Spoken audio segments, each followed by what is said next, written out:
Welcome to another edition of People and Politics with me, David Riley. If you know already done so, please subscribe to the show. I'd be very grateful. This parliamentary session is well underway, and there's no end of trouble for the government and the Prime Minister. Today, some of the newspapers are describing the government in meltdown. And so far we've had the resignation of the Deputy Prime Minister, and today Parliament sits for a special debate on the Peter Mandelson scandal. And as I speak, Donald Trump is on his way to the UK to spend the weekend with the King. So there's no end of things to talk about right now. And joining me on today's show to talk about what's going on, I'm very grateful to be joined by Sir Desmond Swayne. So, welcome to People and Politics.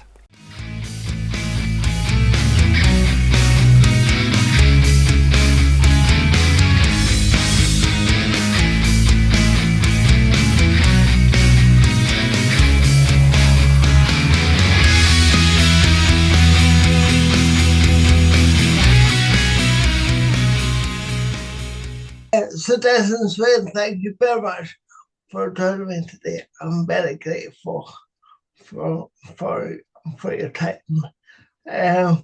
Well, we're 2 weeks into the parliamentary term, and some of the newspapers are describing the government as in meltdown, and so the Conservative Party should be running in rings around the government right now.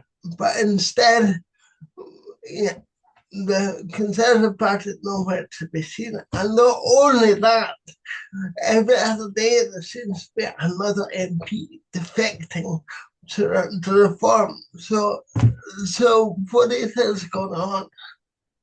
Hardly every other day, although I was surprised that it was I was surprised that it was Danny Kruger. I think the first thing that you have to appreciate as a member of Parliament is nothing is ever as bad as reported. Right. And you've sometimes I've been through these fraught times before. I remember prior to the 2015 election, as we were coming up to the party conference in 2014, we genuinely were getting the fear of one leaving every week to UKIP. As it then was. And that was why it was so important that we offered a referendum as part of our pitch for the 2015 election. Otherwise, I think there would have been so many more defections. And I think we've just got to hold on. It's far too soon to tell what will happen. The difficulty we have is that the memory of the last Conservative government is still pretty raw. People were glad to see the back of us and voted tactically to achieve that only a year ago. So although the Labour government is making a real horlicks of things, that has not been to our benefit because people's memories are just not that short. And it will be some time before they're prepared to forgive us and prepared to listen to what we've got to say. Meanwhile, you have this shiny new party, which is making all the running. But this is a marathon and not a sprint. And you've got to wait and see how things develop. And people are always saying to me, apparently, when Danny Kruger's defection was announced on LBC radio yesterday, the presenter, I think it was O'Brien, asked people to send him their texts as to who was going to be next, and I'm informed that I was the favourite candidate to be next. How does that feel? Well, actually, it's quite flattering that people even know your name. But no, there's no possibility of that. I'm a Tory through and through. The difficulty we have is that it's going to be some time before people are prepared to listen to us. And I'm always suspicious of polling at this stage in a parliament. If you ask someone, if there were an election tomorrow, how would they vote? Well, there is no election tomorrow. It's a bit like asking somebody who they'd like to marry if they have no business to be married. They're already married, and you would select the most beautiful woman or interesting woman that you might imagine. And I think it's the same with polling. If you ask someone at this terms of the electoral cycle, who will you vote for tomorrow? Then the answer is likely to be heard as, or the question is likely to be interpreted as, who are you most cheesed off with, and how are you going to show them how angry you are with them? I'll go for reform. Whereas later in the cycle, as you approach a real election, the question, how will you vote tomorrow in an election, is more likely to be heard as, what will make the most difference for me and my family? And that's a very different question, and we'll appreciate a different answer. So I just think it's far too soon to tell. But some of my supporters turn to me and say, Desmond, but shouldn't we be coming to some arrangement with reform, some sort of pact, some sort of coupon election? Because the danger is that if you've got two parties to the right of centre, they split the vote, and Labour, on a very low turnout and low poll, comes through just as they did the last time. Keir Starmer is in Downing Street on fewer votes than Jeremy Corbyn got. That's and so should we be coming to some arrangement? And my answer to that is, one, it's not worth considering that now, because no such deal is on offer. Farage has made it quite clear he can do this on his own. He can destroy us and beat Labour on his own. And he's not in any mood for negotiations. So let's not waste our time with that. If, as the Parliament proceeds, and the polls don't show that Farage's party is going to come anywhere near a governing majority, and that offer is made, we would have to consider what was the lesser of two evils. Would it be the greater evil to let Labour come through on a split vote on the right, or would the greater evil be to come to an arrangement with the devil without a long spoon? And that would be so I can see that equation would need to be considered. On my own view is that I couldn't go with such an arrangement, simply on the grounds that I'm appalled by Farage's previous support for Putin and his fondness for Donald Trump. It's just not the sort of conservatism in which I have an interest at all. But I can understand the imperative to try and stop a second Labour term on a very low turnout. I agree with all of that, but I think you agree with the pundits. A lot of pundits said that over fairly recent months, particularly Prime Minister's questions, Karen Bain hasn't been outstanding. She might be getting better, but she seems to miss a lot of opportunities because the government seems like a wide open goal at the moment. But everybody's talking about reform. Well, you're right.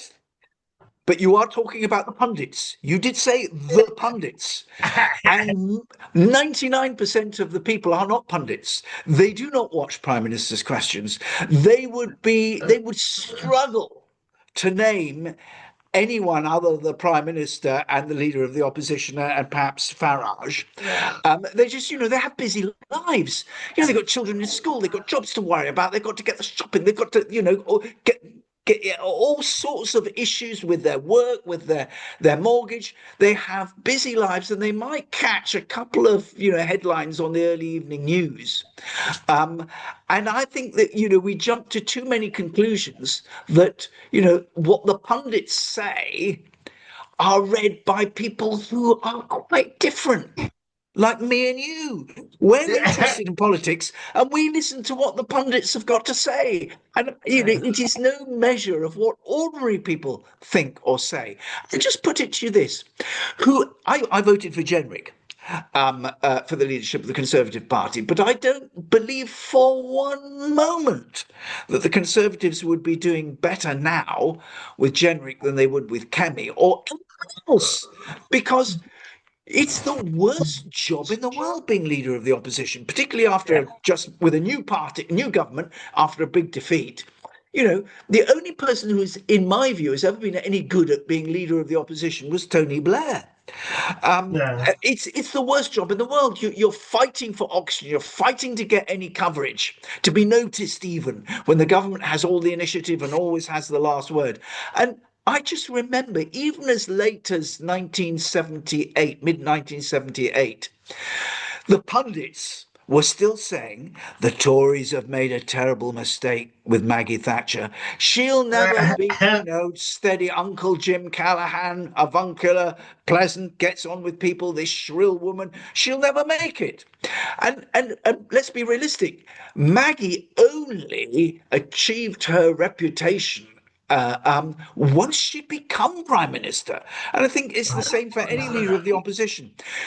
The leader of the opposition will make it not because they've been a great leader of the opposition in the same way that Keir Starmer is now prime minister, not because he was a great leader of the opposition, but because people voted against the Conservative government, as they will vote against the next Labour government, we assume.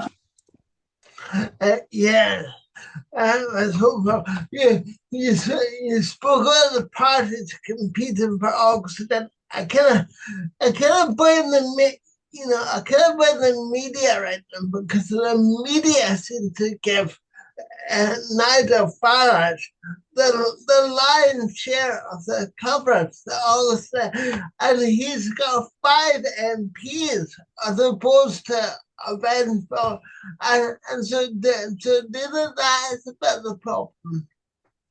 Yes, and I think so. A fair point. I don't disparage Farage at all in terms of his.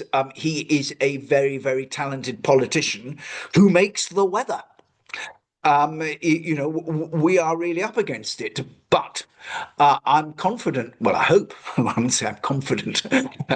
I hope that as that media coverage increases and he enjoys it, there will be much more scrutiny by the media on actually what adds up in terms of his economic policy and his form and his track record in terms of his support for both Putin and for Trump, neither of which are going to be popular in this country. But at this point, the frustration of voters is such. They're not focused on what Farage's policies or track record are. They're focused on the government is useless, and the Tories before them were useless too. They said they'd stop the boats, and they failed. And that frustration is still fueling Farage's party. But 4 years down the line, let's take another look. A week is a long time in politics, and 4 years might as well be half a century. Yeah, that's true. Yeah, but just as far as the board's concerned, just balance it. For balance sake, the previous government didn't get a handle on the books either, and they didn't. So did you vote in favour of the Rwanda policy? Were you in favour of that? Yes, I'm absolute supporter of the Rwanda policy, but we remember the whole and the Rwanda policy did work initially because from the moment that it was announced, there was an immediate fall off, and the Irish government was screaming that their asylum seeking was going up substantially because of the chilling effect on the UK. So people were actually moving there. Of course, at the moment it became clear that the courts were not going to tolerate the Rwanda settlement, then of course its deterrent effect wore off. But if we had actually persevered and got it working, it would. But the government was just never prepared. And I remember the huge frustration on our own benches when we kept telling the government that, the courts are going to throw this out. You need to change the law now. Oh, no, no, no, we'll win in the Supreme Court. And so all that time was wasted. And by the time, we actually got the thing almost up and running, having spent 700 million on it, it was too late. We ran out of time. But it is, significant now that Labour is looking around for just such a solution somewhere else to send asylum seekers, somewhere safe that they can be sent as a deterrent to and because undoubtedly, if people think that there's a reasonable prospect of them remaining here, if they can get here, they'll continue to come. The moment they think that their investment may be wasted, there's a probability that their investment will be wasted and they'll end up somewhere else, then they'll stop paying gangsters to bring them here. Yeah. I feel that the whole boat thing, all board. Could you give me a minute? Excuse me. Excuse me. I feel like the small boat thing and the immigration has become this monster thing that everybody's talking about, and it gets a huge amount of attention. And the overall scheme of things, of course, it's really important. It's a minuscule bit of people, and so I feel like, people are not talking about health outcomes. They're not talking about economics, the economy picking up, but we're talking about the same, really small bit of policy. And I wonder if you thought that was a fair. I disagree. I mean, I think people do feel the pain of rising prices. The economy is probably the most important factor when people actually are, got the pencil in their hand in the ballot box. What will this do for me and my family? I think that's a very important factor, and undoubtedly, health and education outcomes are factors. But, every night when you see on the television more and more of these boats coming over, and hey, we were promised that they were going to stop them. The huge frustration that builds up. Promises were made about both immigration and about illegal immigration, and the reverse happened. The Tories promised in election after election to reduce immigration to the tens of thousands. What did we do? One year it was 1 million. And that huge frustration, of course, is going to dominate headlines. You said this and you didn't do it. Yeah, but I'm right in saying that we were promised that Brexit would stop the boats and stop the immigrant and give us control of our borders, and that's not happening. If anything, it's gone the other way. I agree. We were exactly promised that, and we completely flunked it. It gave us the ability to do it, but we didn't do it. And the reality was there was a huge argument between economists and politicians on either side of the fence that economic growth, that immigration was essential to economic growth. And I can understand the frustration of so many businesses trying to get British people to go out to work and to take on longer hours and to take pride in their work and to be work ready. Oh, it's so much easier to have these immigrants come in who are dead keen to come here and work. And that was a great imperative. And, with this huge shortage that you had, particularly in social care and others and many skilled jobs, clearly, that was an economic imperative that drove the government policy to open up so many more um, visas for people to come here perfectly lawfully after Brexit. Of course, we had those powers once again after Brexit. We didn't use them. We chose not to. But you're right. I mean, there was again that huge frustration. We were told, Brexit would do this. Brexit. I voted for Brexit. I voted to leave the common market in 1975. I never changed my mind.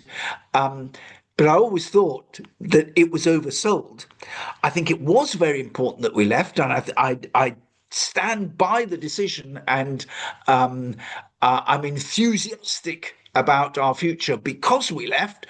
After all, we're now governed by people that we elect and we can remove, even if we're not particularly chuffed with their current performance. But at least we can do that. We're no longer part of something that we have no control over. But there's no doubt about it. We have completely flunked some of the aspects that we could have made so much more of having left. I've not met many people. In fact, I'm not sure I've met anybody who is delighted that we've left the EU and is raffling in the benefits of the You've met me of the now. EU. I'm one. That's my view. I'm delighted we left. It's been the whole objective of my. I first became interested in politics as an 18-year-old in that referendum in 1975 on the common market. I always thought we'd made a mistake by going in. I was not an enthusiast at all for having a referendum in 2015 because I didn't want to be on the losing side for a second time. I just didn't think we'd win it. But I was delighted that we have left, and I'm confident. I mean, I always thought, the economic argument was going to be there would be an advantage in leaving, but it would be, it'd take a long time to show. But let's face it, people say, oh, everything's gone downhill since we left. Just look at the rest of Europe.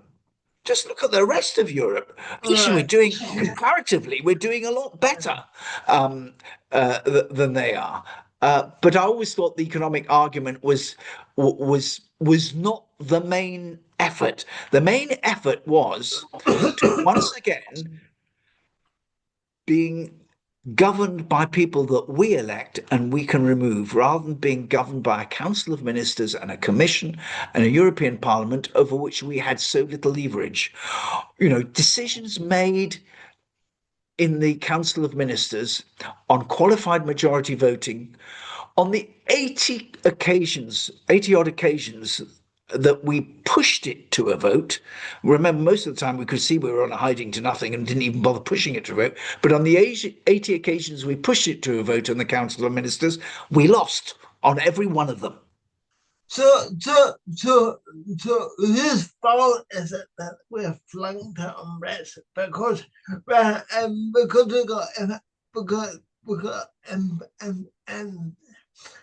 I'm sorry, employers screaming out for staff in the catering and agriculture, the real sort of low end manual jobs. There's a lot of people, particularly here in North Border, people say we just cannot get people to do that. And it was exactly. Yeah, no, I agree, and we just make it too easy for people not to work. Just look at the huge level of economic activity amongst those from 18 to 65. People are choosing to do little or nothing, and we make it possible for them to do so. I think we've just got to be a lot tougher. I get a bit frustrated at this argument because I feel that everybody gets tarred in the same brush because as a disabled person, I find it impossible to get work. And I'm dying to get work. But I cannot feel that I'm tarnished with the same brush as people that don't work. Um, and because I live in welfare, so I think there needs to be far better ways of getting people like myself the opportunities. But because I genuinely want to work, it just seems impossible. I agree with you entirely. And it's vital that we do so because of the very large number, the very high level people who are off work precisely because of their disabilities and their health. And it's very important that, and you know, in the computer age, um, you know, the opportunities for disabled people to be able to sat at a PC, well, with all the technology available, should be much great. And that's exactly what I do. I have an employee who is completely physically incapacitated, but deals with casework for me, sat at the computer all day. Yeah. And I think that, you know, we've got to be we've got to find ways of encouraging employers to take risks and to be much more open to the possibilities that and the advantages that employing disabled people can bring.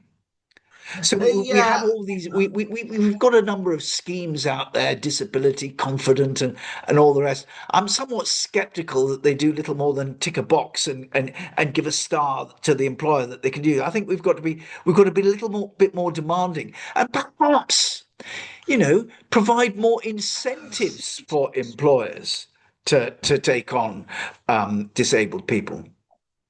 Uh, Absolutely, because these schemes have come and gone over 20, 30 years. Over successive government, there's been a New Deal, there's been, incentives, there's been countless schemes to try to entice, disabled people back to work. But if you look at rates amongst the disability community, they've not really changed in 20 or 30 years.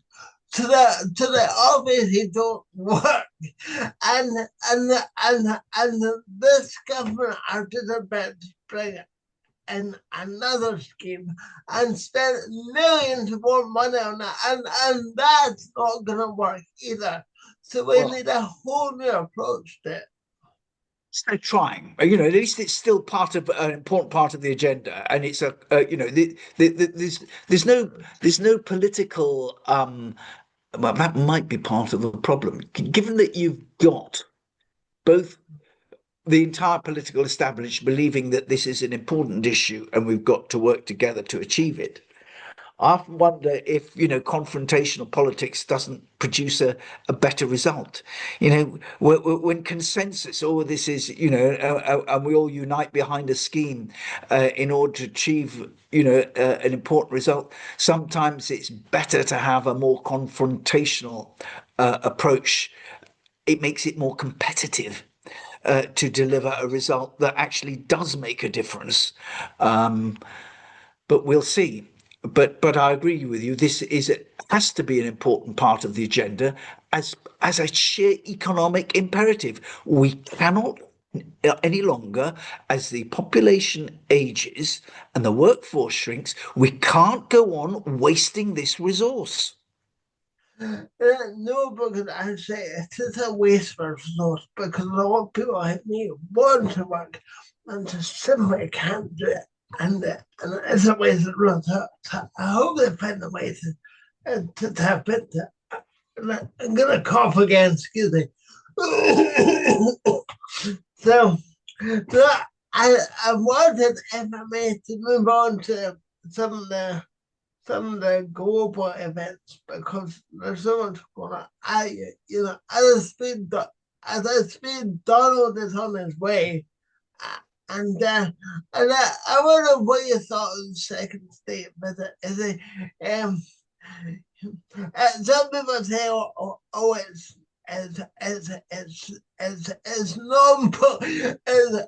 non-political. It's between the royal family and the president, and I think monarchy is very, very political. And I wonder how you thought. Is the Trump visit? Yeah. Well, I'm not a fan of Donald Trump, and I would not have afforded him a second state visit. I believe that he has completely mishandled the situation with Ukraine. I do not like his trade policy, and I think we're fawning. Those who lick the feet of the unworthy will gain for themselves nothing but a dirty tongue. Yeah. Um, but Who but but said but but but who said but but that?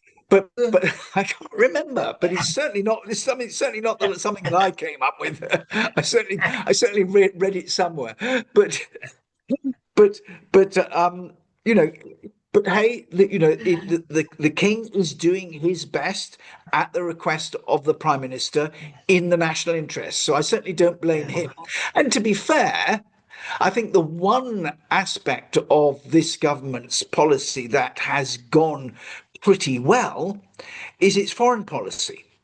We have, despite the dirty tongue, we have seemed to have struck a relationship with this entirely unpredictable president and this new regime in the States, which has been to our advantage, at least for the moment. But I do feel deeply uncomfortable about it. Yeah, yeah. Could could could could could we do more to force the sunset resolution and more work on on Ukraine and the Middle East? Because it seems that Mr. Trump is the only man that can bring about peace. And should we be doing more, particularly to force uh, uh, better outcome for Ukraine? I think we should be doing more, much more. I think we should be regarding the whole Ukraine business as an existential threat to us and the rest of Europe, and we should treat it accordingly in terms of the support that we give to Ukraine. I think we should have been much more effective in the sanctions that we imposed, and we should have been much more forthcoming with the military equipment to assist them. But this is not something that you can just crank up in the year or 2 years that this has been going on. To be fair, we were training and arming the Ukrainians from 2014 onwards, when the first incursions took place. But our problem is the historic one going back to 1989. With the fall of the Berlin Wall, we took a peace dividend. We thought this was it. It's going to be great from now on, and as accordingly, we have run down our military capability to such an extent that we are not in a position to help Ukraine to the extent that we ought to be able to. And that's why we've had to rely so heavily on the United States. I think throughout the period since the Cold War, NATO, and in that respect, you can hardly blame Trump, who comes into a situation and says you've not been paying your way. Well, he's right. You've all been Yeah, you've all been riding on our back, and yes, that's a fair point. Um, but as I say, it's difficult from a standing start almost to put these things right. yeah. I kind of wish there was more we could do than force peace, because we had that big meeting in Alaska with President Putin and Trump, and what the winner of that hands down is President Putin, and I feel like he's getting precisely what point after. Can't come to terms with the way that President Putin was treated when he went to Alaska. The red carpet rolled out, treated as a great world statesman, praise lavished upon him. This is the man whose troops, behaved like animals in Bakhmut, who have kidnapped 30,000 Ukrainian children. The record is appalling. Assassination of journalists in Russia, the treatment of, dissident politicians, is just extraordinary. I just can't come to terms with an administration that then turns around and talks about Biden and Zelensky's war. It was quite sickening to watch the Alaska summit. And contrast that with the treatment that Zelensky was given in the White House when he was ambushed. You have no cards. Absolutely. Here's the point. Remember this. Ukraine was the third largest nuclear weaponized country in the world. It gave up its nuclear weapons when 2002, 2004, I can't remember, the Budapest Declaration. The Budapest Declaration, Ukraine gave up its nuclear weapons in return for a guarantee of its independence and its territorial integrity, signed by Russia, the United States, and the UK.